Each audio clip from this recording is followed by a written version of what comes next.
Welcome to the Banker Lamp. Please enjoy the video.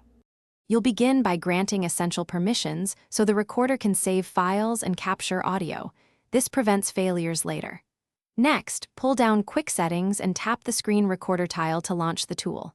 When the recorder opens, pick the capture area, full screen for everything, app only to avoid notifications, because that choice controls what viewers see. Once done, confirm microphone and internal audio options, so you capture voiceover or system sound as needed before starting. Now you configure details that determine quality and usability. Choose audio source, microphone for narration, system audio for app sound, or both if you want commentary plus sound effects. This matters for clarity. Then set resolution and frame rate. Higher settings look better but use more storage, so pick 1080p 30 fps for balance. Also enable touch gestures if you want taps shown, and set a 3-5-second countdown so you have time to prepare. After that, press start to finish, use the floating recorder controls.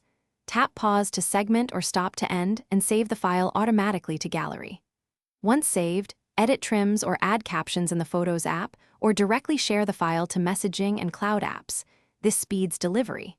If something goes wrong, for example, no audio, make sure mic and storage permissions are enabled, switch audio source, and restart the recorder.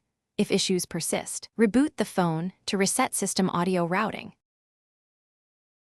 Thanks for watching. If this was helpful, leave a like and consider subscribing. See you next time.